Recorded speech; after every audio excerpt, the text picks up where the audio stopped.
begin our mindfulness workshop with a yoga practice that helps to align our focus to our breath and our body. As we practice breathing through the challenge of each posture, it also trains our ability to concentrate through the discomfort of stressful emotions with more resilience.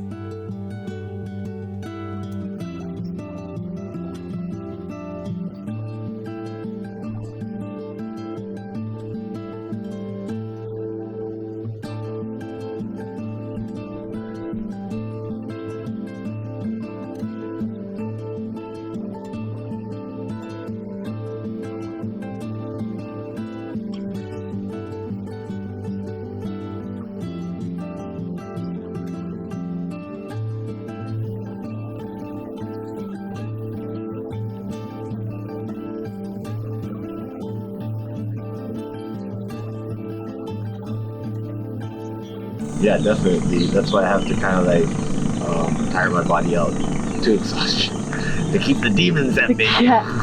Even throughout the practice, which was my yoga, right? I was being greeted by doubt, and towards the end, after I then realized, oh, this is why I do it. Yeah. Because after you have that cathartic, I was able to kind of, burn out that energy and the voices or the whispers, the multiple personalities I have in my head.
Alternated nostril breathing, taking deep, full breaths in and out through one nostril at a time, is a powerful tool to practice mindfulness, calm the nervous system, and train your attention. You can practice mindfulness anytime, anywhere, simply by using the breath as an anchor for your focus.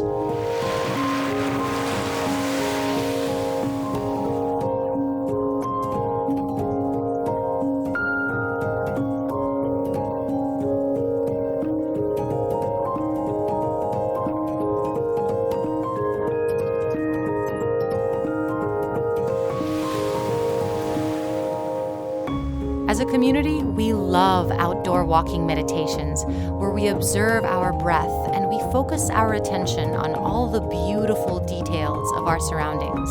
Harness your focus on your intention for the practice. Each time you notice you get distracted to a train of thought, that's okay. Accept it and observe it without judgment. This is mindfulness, becoming aware of where and how we place our attention in the present moment. Upon being mindful of your attention, gently focus it back to your breath or your anchor of choice, and simply practice this over and over.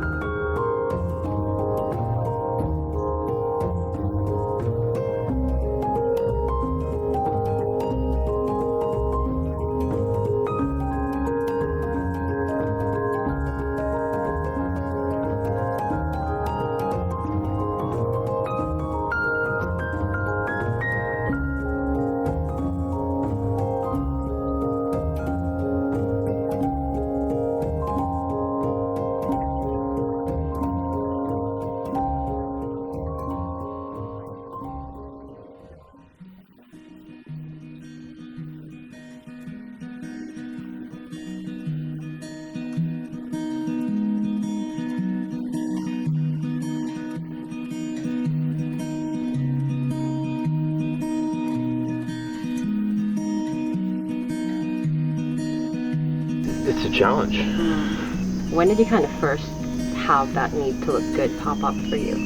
I mean, my entire life I've been there to impress my father. Phenomenal father now, but he wasn't there when I was younger, no. Yeah. So that need to show up and look good is basically you still trying to please dad in a way, and it just became so automatic for you that now it's like it just shows up whenever. I didn't think it was showing up, but that makes sense that it could be a reason why I'm self-conscious. Yeah. Actually, we are intertwined with the past, and also whatever hurdles or experiences that we had, we bring to the present, and it has a relation to the future. Gave a perfect example of a childhood experience, and he, whether conscious or not, he's bringing it, and when there's a emotional trigger with the experience, it comes out. Based on our understanding of ourselves, the people around us, and the world, that's how our thoughts occur. And there's a thing called automatic thoughts, wherein you can't stop it. It's your view of your certain situation, yourself, and things that are happening. And once that automatic thought comes in, you don't have any way out. Either you challenge it if it's not true, or you get used to it and until it becomes you. We have the power to really analyze ourselves. Am I that thought? Can I do something about that thought? Could I change it? And that takes courage, and it takes time. My mom was very critical of me. Like, she was never happy with anything I did. Kind of took that out on myself by being super productive. I was always go, go, go. I felt that I needed to prove my mom wrong. Well, in essence, what happened was I was just being super hard on myself, that I would burn out. So when I picked up this mindfulness practice like 12 years ago, asking myself, like, whenever I would hear this voice in my head that would say, you're not enough, you're not capable, you can't do that. Being able to identify that, okay, this thought, it isn't mine, it's my mom's, and she just passed this on to me and I accepted it. A lot easier for me to detach. Yeah. That, that's not me. I can choose to show up as this person instead. And just by being more loving and compassionate to myself, I felt that I was able to really show up for other people as well, because I had nothing to prove anymore. Of course.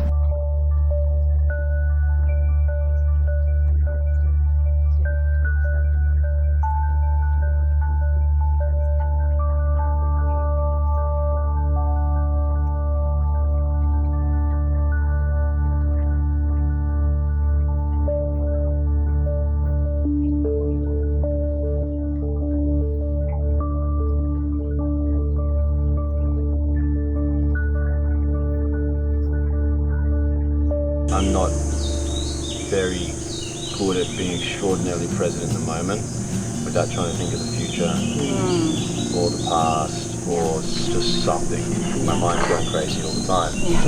This principle also like the monkey mind. Yes. It's just like this being restless. It's like your own inner critic, and it's just this whisper, and it happens because we may be insecure, we might have not settled things in the past, and we carry it on. And being mindful is focusing on the here and now, and not thinking about regrets of the past or the fears of the future, but you have the power at this moment to be who you are.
Emotional intelligence is the ability to positively get to know our emotions, manage it in positive ways to relieve stress.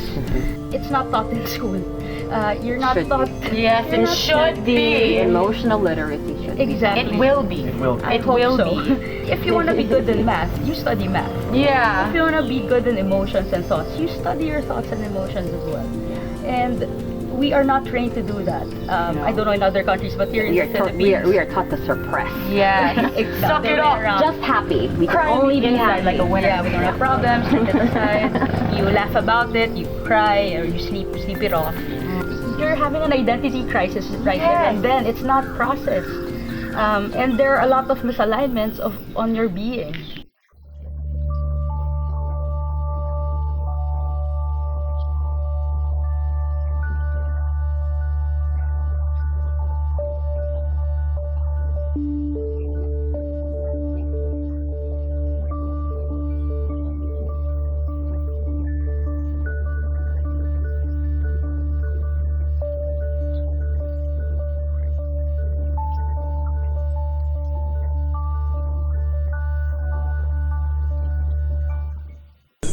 terms of really practicing mindfulness is increasing your reaction time, right? Because if something happens, generally if you react quickly, you don't have time to think. So when something happens, just being able to delay the reaction time and go, okay, I'm going to give it like 10 seconds. Pause. Yeah. Yeah. It's the Yeah, and space, the right? first 3 seconds Yeah. might not even be doing anything. It's just like, nah, I'm just gonna just detach from it. Then you spend the next 3 seconds going, okay, now I'm gonna think about it. Then after you think about it, I'm like, I'll spend the next 4 seconds deciding which way I want to go. Yeah. Yuri's really good at that. Yeah. Yeah. Pausing. Is that way when I talk to him, he's like, it's like he doesn't answer for a while.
With mindfulness, it's also accepting that things may not be in our favor right now, but the tide will change.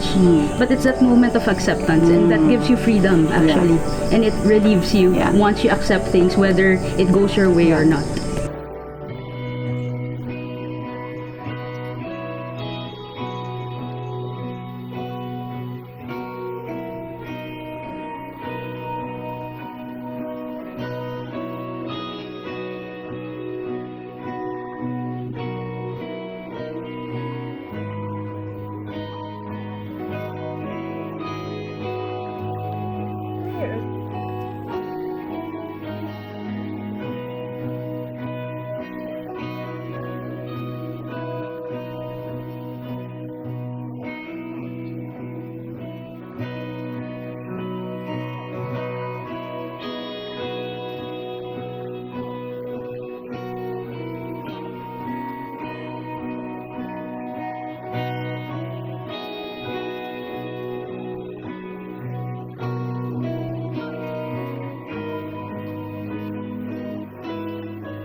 Of it's not even being selfish for yourself. It's like how when I'm my best self, I'm able to show up for each and every person, for my family, for my workmates, and it's for everyone, because you're no good to anyone if you're not in your best. Absolutely. Best self, you know. And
Awake, my soul, fill your cup and know you can now let go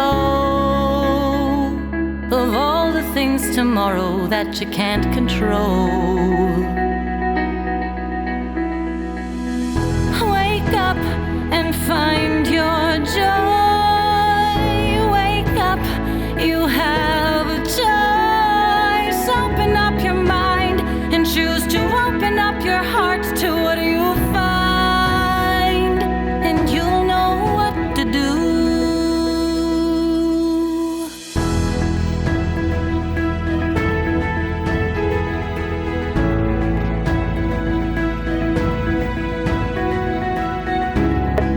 You have the power at this moment to be who you are.